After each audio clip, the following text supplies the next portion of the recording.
Saw many of our top 10 players on the leaderboard getting eliminated early on, and Pollo, Agers, Acorn, well, they're still looking to try and break into that in the first place. Agers gonna find the first elimination onto Wix. Gentle mates letting everyone know just how much they support seeing Pollo prosper as he continues trying to apply damage, trying to apply pressure. Alex nowhere left to run, just getting shot at from every direction. Agers, Acorn, and Pollo, that's been one of the biggest thorns in their side.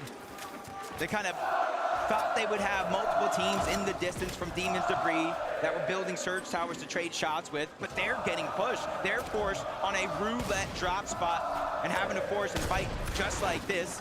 So a huge change in the game plan coming into the weekend, but Pollo's not going to slow down. He doesn't want to stop or be denied this opportunity. Acorn picks up that elimination on the Resigns. OCE is out of this lobby in Game 10, and that's continuing to build the confidence for Pollo, Agers, and Acorn. And the main reason why they're even pushing this far south is because the team that they've been typically trying to establish a little bit of surge trading action with, FKS, Hero, Halad, they have not been faring well off spawn. And so with that trio being eliminated, well, Acorn, Agers, Pollo, you've got to look elsewhere. So where do they end up? Tackling Alex in on Resigns. That might be a recurring theme. Hard to tell just yet, but they still got to make up for so much lost time, and they're not the only ones. Yamzo, Clicks, and Higgs. We've seen just how stone-faced they have been between each of these lobbies. They were starting off day 2 in that 8th place position, but they have been getting pushed lower and lower in that leaderboard. Yeah, more and more teams choosing to rotate early, not giving them the surge that they were looking for. But back to this fight here, it may not be off the drop on this spawn, but they're all looted up, ready to go. Back at Ranger's Ruin, Tayson looking across, Pablo's there, but he's gonna go ahead and try to disengage as far as possible, using the crash pad, even if that means going further and further away from where the zone's actually at. And you can see why Gazzetta, Way, and Scarpa have been third-partying Ranger's Ruin all weekend long, but they have that awareness to watch out for it. The difference, though, is that they've been third-partying a weekend Proxy or a weekend Tayson trio, and now they're having to deal with Proxy, Pablo, and Gino perfectly healthy and ready to strike. Not only that, but they're still also tangled up with Tayson underneath them. Paying with Malabuka, though, on the ropes here, trying to see if they can battle their way out of this box fight position, but Kappa Kappa Factory, this is all just spilling over and against them. They're seeing whether or not they'll even have the opportunity to go for an... all stuck inside of these early storm ticks. Yeah, he's gonna knight with Paper on the top side of this fight. Epic Whale kind of stuck down below as a solo, but with Paper and Victor B being a distraction, Walks is gonna get dropped down to only HP. Epic Whale is moving up that high ground.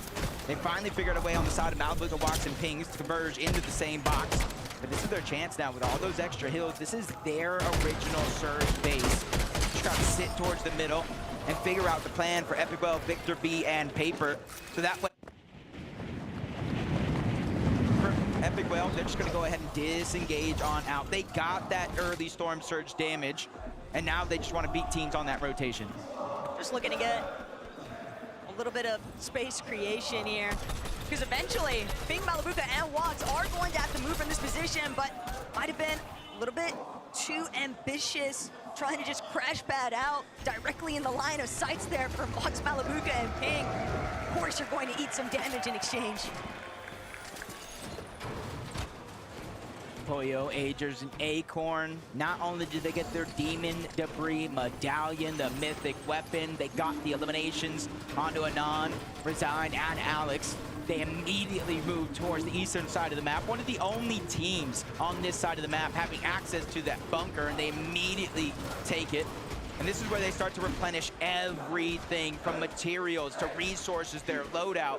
And since they're ahead of all these other teams in that path, they have the time to go ahead and continue to rotate towards the north. Same thing for some of these teams that are working their way from the top down. Savage Chat reason, even though they are missing some shields, it's in the name of Storm Surge. Taking those shots, taking those chances, so that way they don't have to worry about it later in the game. Mr. Savage, Reason, and Chap are gonna have to dig deep here though, Jacob. They took a way now. Fortunately, Chap, Reason, able to utilize some of that Flowberry Fizz, their surge base, obviously stockpiled with more than enough resources, so not too heavily in danger, but at the same time, fully aware of the fact that teams are looking to try and catch them slipping. Yeah, for that team that knocked down, even though they survived, it's like, do I invest the resources, build another surge tower, or I just try to rotate? Chino, Fordoxy, Pablo, one of the more aggressive teams in the lobby, especially Chino, the most eliminations in all of the Fortnite Global Championship so far when it comes to individual players. And guess what? Let's add one more to that total as Gabzetta goes down, and that's a little bit personal. It's not just for the points to catch up on the leaderboard. It's not just for the Storm Surge. It's just to shoo that fly away from their picnic.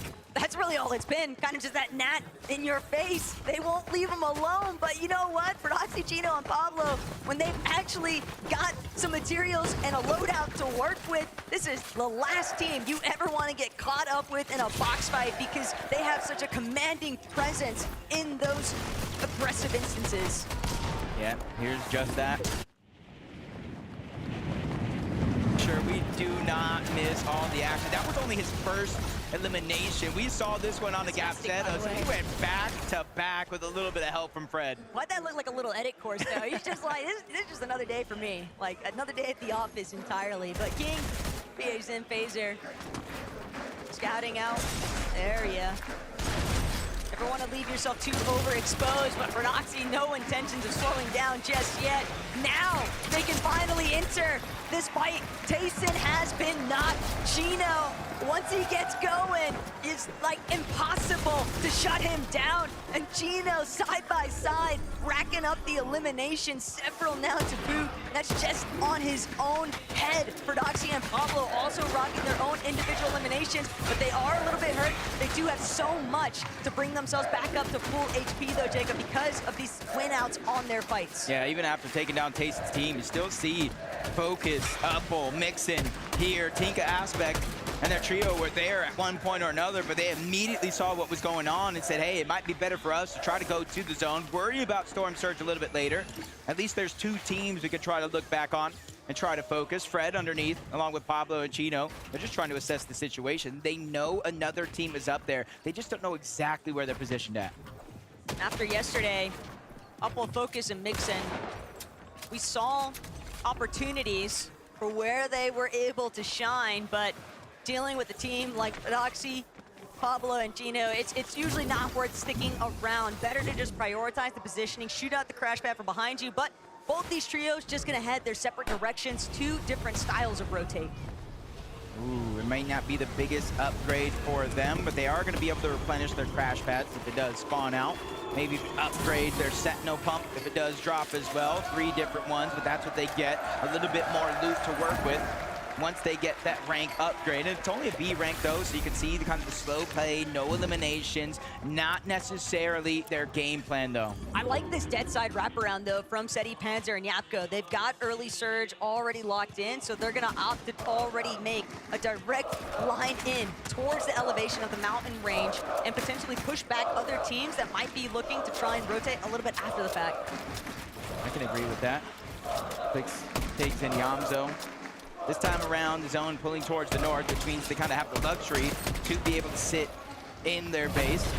I believe this might have been the team that we saw kind of get chopped earlier on in this game, but as we tune in, Ager is feeling a little bit of struggle. That's Peterbot, Cold, and Ritual on the other side. They have to abandon ship in terms of getting Agers back into the game, so Pollo, Acorn, they're going to have to work this as a duo, and that's a huge disadvantage going against NA champs, Peterbot, Cold, and Ritual, and they're looking to get aggressive. There's only one way back into this game, and it's through eliminations itself. This is starting to feel like Major 3 and NAC all over again right now, Jacob. Peterbot, Cold, and Ritual seemingly in the driver's seat right now for this box fight. That is up until Cold loses a good chunk of his shield. He's going to retreat back towards the high ground. Pollo, Agers, side by here.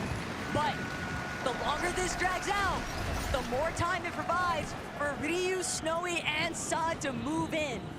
It's just a kind of scary situation because even with the knock on the Agers, Peterbot, Cold, and Ritual didn't play aggressive, and that's usually something you see out of this team time and time again, especially since they have a deficit that they have on the leaderboard, 14th place versus 18th. You'd expect both of these teams to try to make some sort of a play, but they also know this is the two teams we've been seeing all year long essentially battle it out for 1 and 2. In terms of actual top spots and grand finals leaderboards, but in terms of the community as well.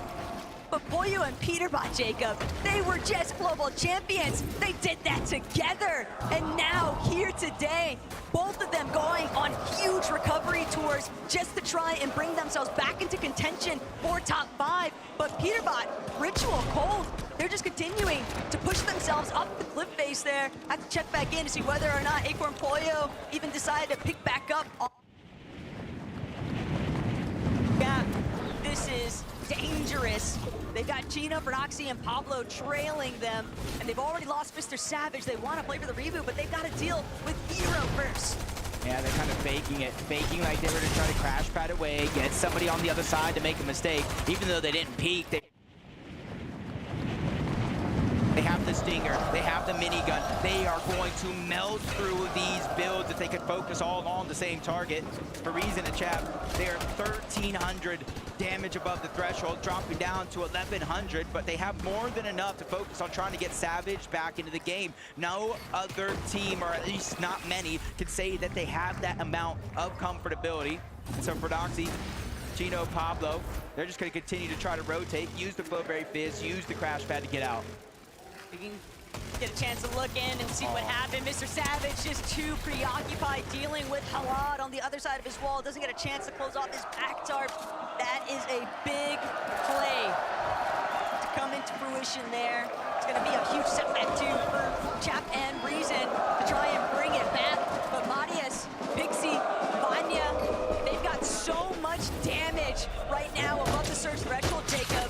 All they want to prioritize is the high ground hold. They have made that very clear here today. Yeah, and they got a smooth rotation in. Every other team in front of them is also doing the same thing, so they're not going to be contested by many up until the point where they start to hit that line on the zone. You see it's getting stacked more and more on the south side, where more and more teams are going to have to rotate into. On the whole northeast side, there's 3 teams stacked up. Malibu, Pings, and Walks going to be one of them. Day 2 today, their run has been impeccable. 345 points, doing their best to close the gap as much as they can, but they're kind of in a tough situation here. Talked about 3 big teams all around, ready to fight if they make a mistake.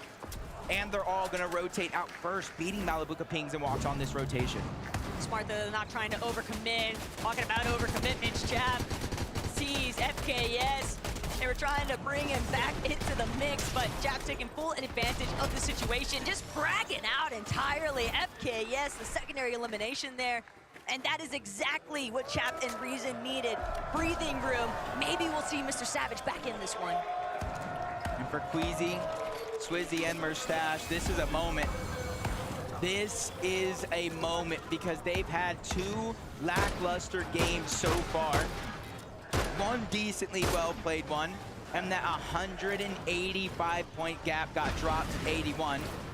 But with still an 81-point lead, it's about a game or so. They have a cushion. They just need to execute here and now. They cannot wait, because if they falter early, that's just opening up the floodgates for anybody and everybody to start to catch up. But the north side of the zone, it's starting to pull so much congestion. Clicks, Iamzo, Higgs, they want to take over the positioning that Curly, Reed, and Cooper currently reside in, but they don't even realize just on the other end of that box, Chino, Pablo, Fredoxy, and you want to talk about guys who are looking for a fight.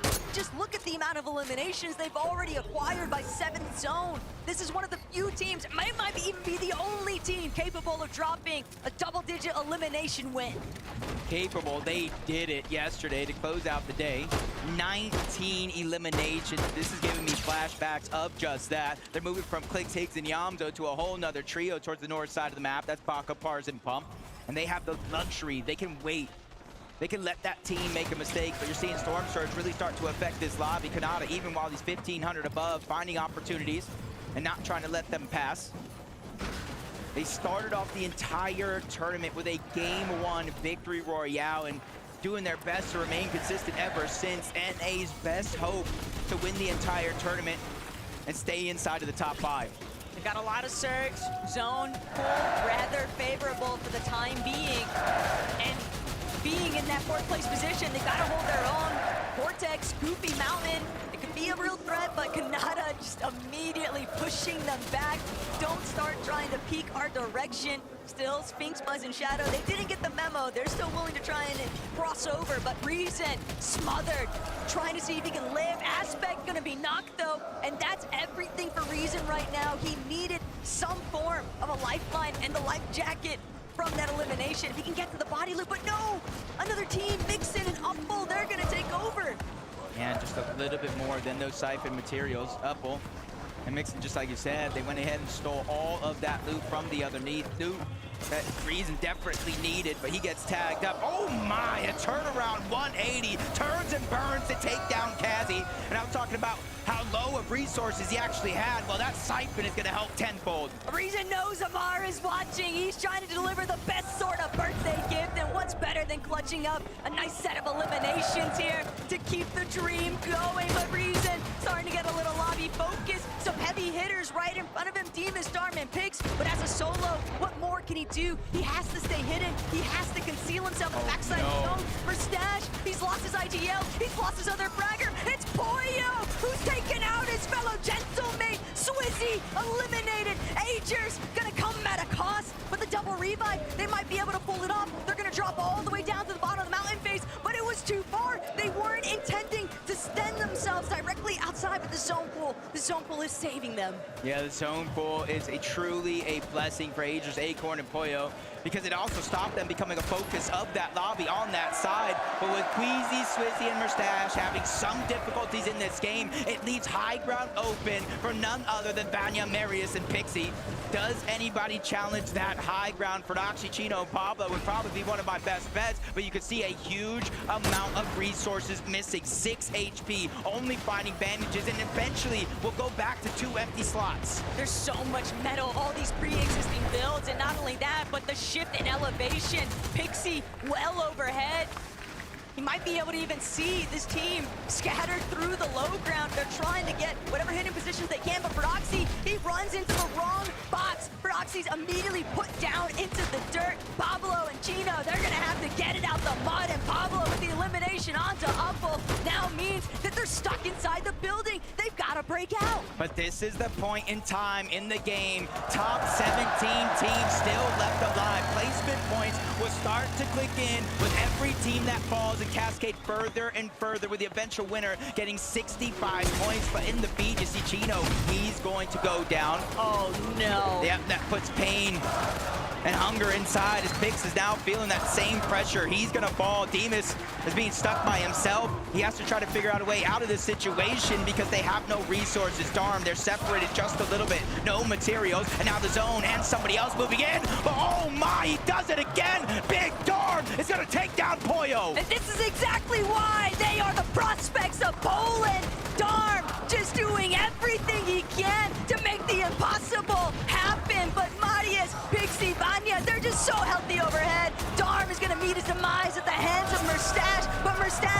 not enough gas left in the tank. He's taken out. The rage coming through. The frustration is felt. So many placement points lost. A ton of placement points lost. They got around the top 15. It is wide open if Pixie, Marius, and Vanya can figure out a way to win this game with a certain number of eliminations. For one of the first times today, we could see a new first place team. But Taco, don't let me get too ahead of myself. 2 different games today. We saw them on high ground and they faltered. This could be third chance to charm. But look at the amount of materials they have, Jacob. 85 builds, and that's just on Marius. They are so strongly overhead. The rest of the lobby collapsing into itself. It's cannibalizing itself underneath them. They hardly have to do anything at all. Just spray, suppress, while Pablo continuing to try and push through the storm sickness, tearing away at his back. He finally manages to get inside the zone, but they've been chopped.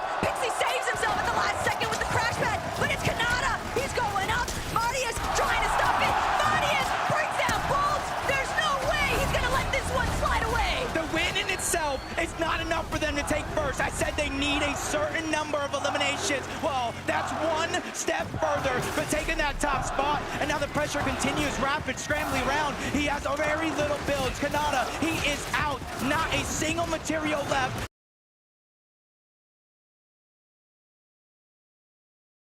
The splashes are running out as well. Pings from F8 trying to make a miracle run continue. 373 points. It is on him for the solo clutch to pick up these points. Queasy's just a fan of everybody else in this lobby right now. He